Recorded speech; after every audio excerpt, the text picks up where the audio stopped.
I still remember that frigid Boston evening when my world collapsed.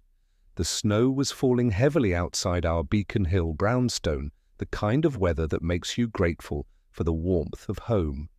Except my home hadn't felt warm in months. Was working late in my home office, finalizing the blueprints for a new sustainable energy project. Amanda had texted she'd be working late again, the third time that week. As Chief Marketing Officer at Meridian Tech, she often claimed late meetings with clients. I never questioned it until that night. Her laptop chimed with an incoming email. I normally wouldn't look, but something caught my eye. The sender's name, Robert Keller, her CEO. The preview showed just enough. Last night was incredible. Can't wait to see you again tomorrow at the hotel. My hands trembled as I opened her laptop. The password was still our anniversary. Ironic. What I found shattered me. Hundreds of intimate messages spanning over a year, hotel receipts, and photos I wish I could unsee. Amanda, with her signature auburn hair and green eyes that once captivated me, wrapped in the arms of her married boss. I sat there for hours, scrolling through the digital evidence of betrayal. Robert Keller, 45, married, 3 kids, had been sleeping with my wife while I renovated our kitchen and planned our future. When Amanda finally came home around midnight, her Chanel perfume mixed with something else, his cologne. She didn't notice me sitting in the darkened living room until she flipped on the lights. Jesus, Michael, you scared me. Why are you sitting in the dark?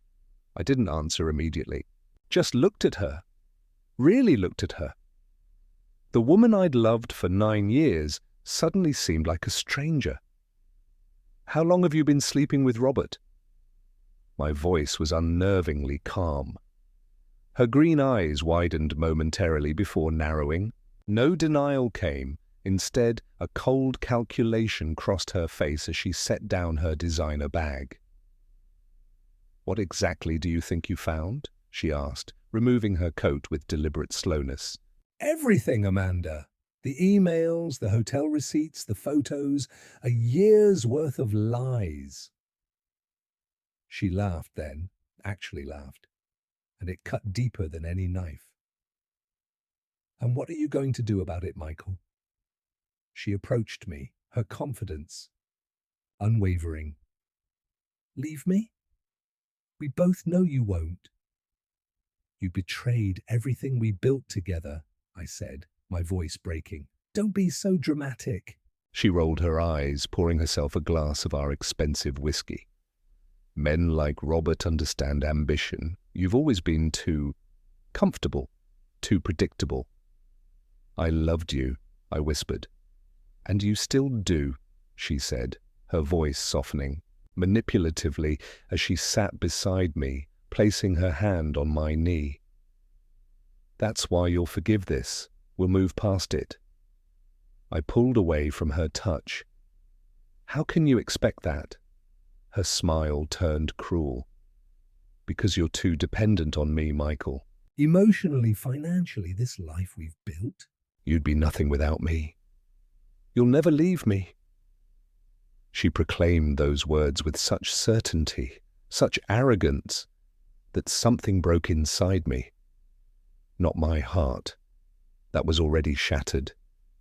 But the chains of emotional manipulation she'd wrapped around me for years. You're right about one thing, I said quietly.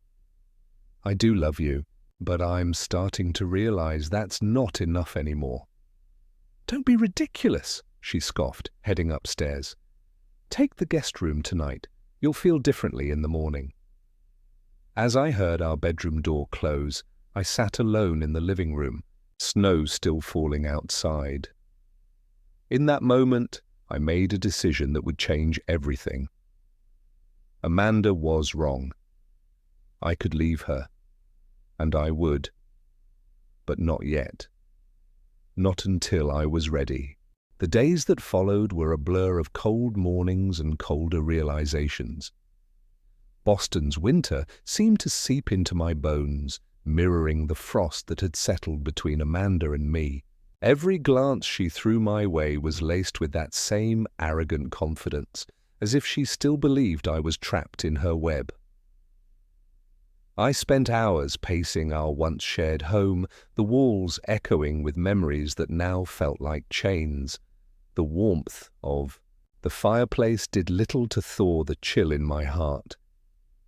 I wrestled with the love I still held for Amanda and the growing fire of self-preservation that urged me to break free. Her voice haunted me. "You'll never leave me." Those words, meant to cage me, became the fuel for my resolve. I realized that love, no matter how deep, could not justify living a lie. I began to plan meticulously. Every detail mattered. I documented everything: emails, receipts, conversations, organizing the evidence not just for myself, but for the inevitable confrontation with reality. I consulted with a lawyer discreetly, ensuring my rights and future were protected. Financial independence was crucial. Amanda controlled most of our assets, her executive salary overshadowing my engineering income. I opened a separate account, transferred funds bit by bit, careful not to raise suspicion. Packing was a silent ritual. I gathered essentials slowly, hiding them in a small storage unit I rented miles away. Clothes, important documents, a few personal mementos, nothing extravagant, just enough to start anew. At work, I maintained a facade of normalcy. Colleagues noticed my distracted demeanor, but no one suspected the storm brewing beneath. The office, once a place of pride, became my refuge and my battleground. Each night I lay awake, haunted by memories of Amanda's emerald eyes and fiery hair, the woman I thought I knew. But beneath that beauty was a darkness I could no longer ignore. I was no longer the man she believed I was, weak, dependent, and trapped. I was becoming someone stronger, someone ready to reclaim his life. The winter dragged on, but so did my resolve. I knew the day would come when I would leave silently, just as the snow muffled the world outside. Until then, I prepared, waiting for the moment when her confidence would finally shatter. The nights were the hardest. I would lie awake, staring at the ceiling, replaying every moment, every lie, every smile that had masked the betrayal. Amanda's laughter, once a melody that filled our home, now echoed like a cruel reminder of what I had lost. I found myself questioning everything: my judgment, my worth, my future. But amidst the doubt, a small flame of hope flickered. I wasn't alone. I had friends who believed in me, who reminded me of the man I used to be before the shadows crept in. One evening, Marcus, my oldest friend, stopped by unannounced. His presence was a balm to my wounded spirit. We talked for hours about everything and nothing. He didn't offer empty platitudes, just a steady reminder that I deserved better. With his support, I started to see a path forward. It wasn't just about leaving Amanda. It was about reclaiming my identity, my dignity. I began to envision a life beyond the cold walls of our home, beyond the lies and manipulation. A life where I could breathe freely, where love wasn't a weapon but a sanctuary. But first, I had to be patient. I had to be smart. Amanda's confidence was a fortress, but every fortress has its cracks. I was determined to find them. February 15th. The date is etched in my memory like a scar. The morning dawned with a fresh blanket of snow covering Boston, pristine and untouched. Amanda had left early for a business breakfast with Robert, their affair continuing unabated, despite my discovery. Her confidence had only grown in the weeks since our confrontation, her demeanor becoming increasingly dismissive. "I'll be home late tonight," she'd said casually, not even looking up from her phone. Don't wait up. Those would be the last words she'd ever say to me in our home. I waited until her car disappeared down our street before springing into action. The plan I'd meticulously crafted over 6 weeks was finally being set in motion. I called in sick to work, the first time in 3 years, and began the process of dismantling my life with Amanda. My hands trembled as I pulled my pre-packed suitcases from their hiding place in the attic. Each item I'd selected represented a piece of my identity I was reclaiming. Clothes I'd bought before meeting her, books she'd mocked as pedestrian, the watch my father had given me that she thought wasn't prestigious enough for an engineer, married to an executive. The house felt different that day, as if it too was holding its breath. I moved through each room with purpose, collecting the remnants of my life, careful not to disturb the perfect facade Amanda had created. Our wedding photo stared back at me from the mantel, her auburn hair gleaming in the sunset, her emerald eyes fixed on the camera rather than on me. Even then, I realized she had been performing. By noon, my car was packed with everything I needed to start over. All that remained was the letter 3 pages that had taken me weeks to write. I placed it on her vanity, where she would see it immediately upon returning home. Beside it, I left my wedding ring and a USB drive containing copies of all the evidence of her affair. The letter wasn't angry, it wasn't even sad. It was simply the truth about her betrayal, about the years of manipulation, about my newfound understanding that love shouldn't diminish you. I ended it with the words that had been forming in my heart since that first night. You were wrong, Amanda. I can leave you, and I have. As I stood at our front door one last time, memories flooded through me. The day we moved in, our housewarming party, quiet evenings by the fireplace. But those memories were now tainted, colored by the knowledge of her deception. I closed the door quietly behind me, the soft click of the lock a period at the end of a chapter. The drive to my new apartment across town was surreal. Boston's familiar streets seemed different somehow, full of possibility rather than reminders of failure. I had arranged everything in advance, a modest 1-bedroom with a view of the Charles River, utilities connected, basic furniture delivered. It wasn't luxurious like our brownstone, but it was mine. Untainted. My phone began ringing at 6:43 p.m. Amanda's name flashed on the screen, the first of what would become dozens of calls. I silenced it and continued unpacking. By 7:30 the texts started confused at first, then angry, then pleading. I read each one, watching her confidence crumble in real time. Where are you? This isn't funny, Michael. You can't just leave like this. Please come home. We can talk about this. You need me. You know you do. Michael, please, I'm sorry. I'll end it with Robert, I promise. By midnight, her desperation was palpable. The woman who had proclaimed I would never leave her was now begging me to return. The final text came at 2:17 a.m. You'll come back. You always do, but I wouldn't. For the first time in years, I slept peacefully, free from the weight of lies and manipulation. Outside my new window, the snow continued to fall, covering both our pasts with a clean, white slate. The first month in my new apartment was a strange mixture of liberation and grief. I'd wake up disoriented, reaching across the bed for a body that wasn't there, before remembering that I was free. Free from the lies, the manipulation, the constant feeling of inadequacy that had become my normal. Amanda's attempts to contact me grew more frantic, then calculated, then desperate again. She showed up at my office one afternoon, her auburn hair perfectly styled, wearing the emerald dress that matched her eyes, the one she knew I loved. My colleagues watched in awkward silence as she pleaded, tears streaming down her face, mascara, creating dark rivers on her porcelain skin. "Michael, please," she whispered, her voice breaking. "I made a mistake. We can fix this."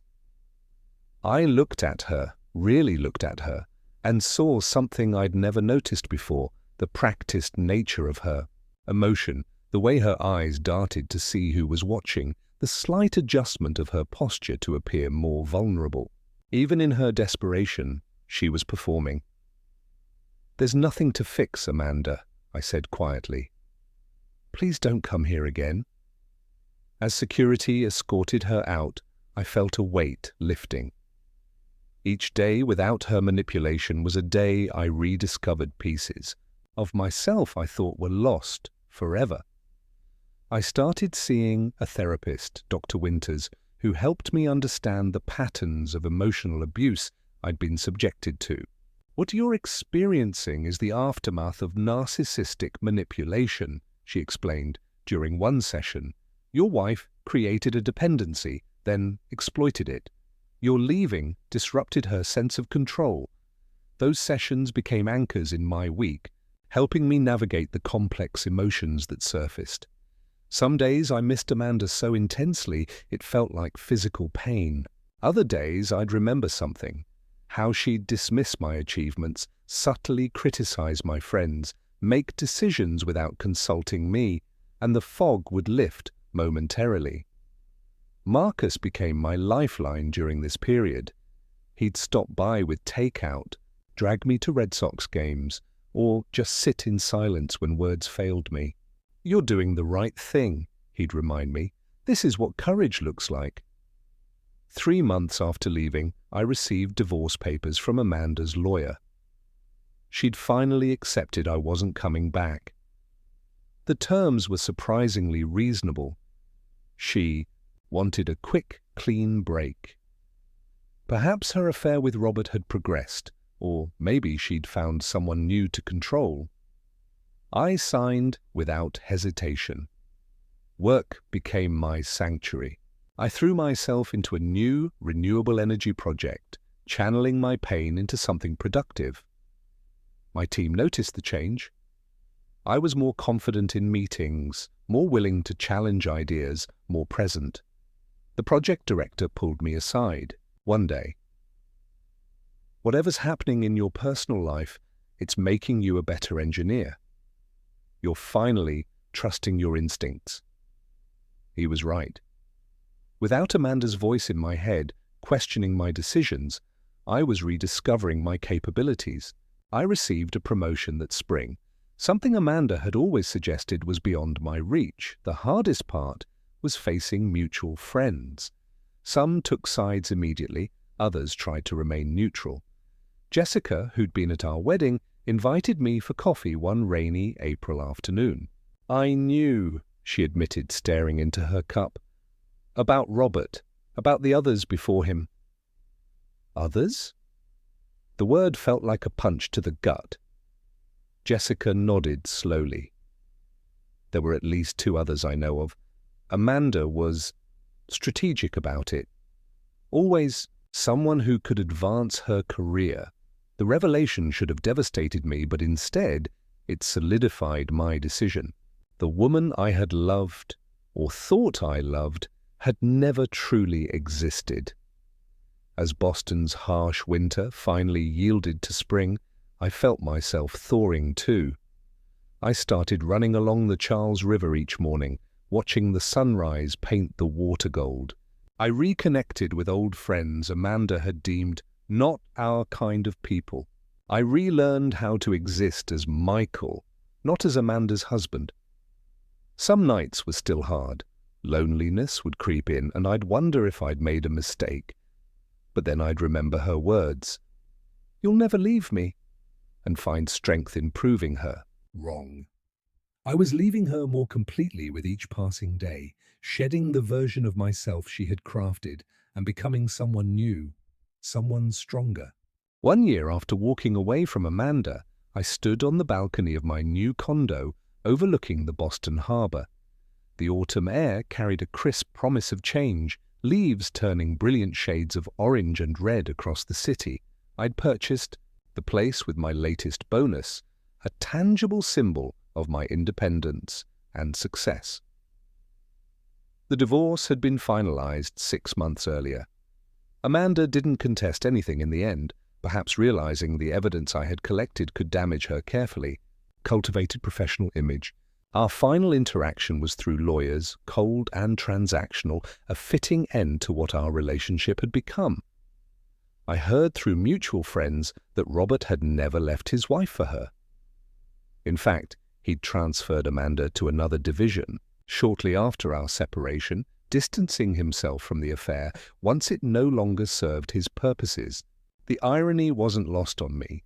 The man she'd betrayed me for had used and discarded her just as she had done to me. My phone buzzed with a text from Elise, a landscape architect I'd been dating for 2 months. We'd met at a sustainable building conference, bonding over shared interests rather than calculated advantage. "Still on for dinner tonight?" her message read, followed by a smiling emoji. I smiled back at my phone, appreciating the simple, honest communication that had been absent from my life for so long. Dating after Amanda had been terrifying at first. Dr. Winters helped me recognize the red flags I'd missed before the love bombing, the subtle put-downs disguised as concern, the isolation tactics. With Elise, everything moved at a natural pace. She listened when I spoke, celebrated my successes without jealousy, and most importantly, respected my boundaries. "You've come a long way," Marcus said when I met him for our weekly lunch. "Remember how you were that first month after leaving? I was worried about you, man." I nodded, remembering the hollow-eyed man I'd been, second-guessing every decision. "I couldn't have done it without you." "Nah," he countered. "You just needed someone to remind you who you really were until you could see it again yourself." Was right. The journey back to myself had been arduous, but necessary. Each day, without Amanda's manipulation, had allowed another piece of my authentic self to resurface. The promotion at work had led to managing my own team on a groundbreaking green energy initiative. I'd reconnected with my family, who Amanda had subtly isolated me from over the years. I'd even started mentoring young engineers, finding purpose in helping others navigate their careers. Last week, I ran into Jessica at a coffee shop. She hesitated before approaching, uncertainty in her eyes. "I saw Amanda yesterday," she said after we exchanged pleasantries, "at Meridian's charity gala." I waited for the pang of emotion, grief, anger, longing, but felt only a distant curiosity. "How is she?" "Different," Jessica replied. "Smaller somehow. She asked about you." "What did you tell her?" "The truth, that you're thriving." And I was. The man who had silently packed his bags that snowy February day was not the same man standing before her now. I had rebuilt myself from the foundation up, stronger and wiser than before. That evening, as Elise and I walked along the harbour after dinner, she asked about my marriage for the first time. I told her everything: the manipulation, the betrayal, the painful awakening, and finally, the liberation. She listened without judgment, her hand steady in mine. "I'm sorry you went through that," she said simply when I finished. "But I'm grateful it led you here." I stopped walking and turned to face the water, the city lights reflecting on its surface like stars. "You know what Amanda said to me the night I discovered her affair? She said I'd never leave her, that I was too dependent on her." "She underestimated you," Elise observed. "She did," I agreed. "But more importantly, I underestimated myself." As we continued our walk, I realized something profound. Amanda's greatest gift to me had been her arrogance, that absolute certainty that I would never find the strength to leave. It had awakened something in me that might have otherwise remained dormant, the courage to walk away, to choose myself, to believe I deserved better. The cool evening breeze carried away the last vestiges of doubt I'd been harboring. Amanda's voice, once so dominant in my mind, had faded to a whisper, then to nothing. In its place was my own voice, clear and confident. "You'll never leave me," she had proclaimed. But I had. And in leaving her, I had found myself.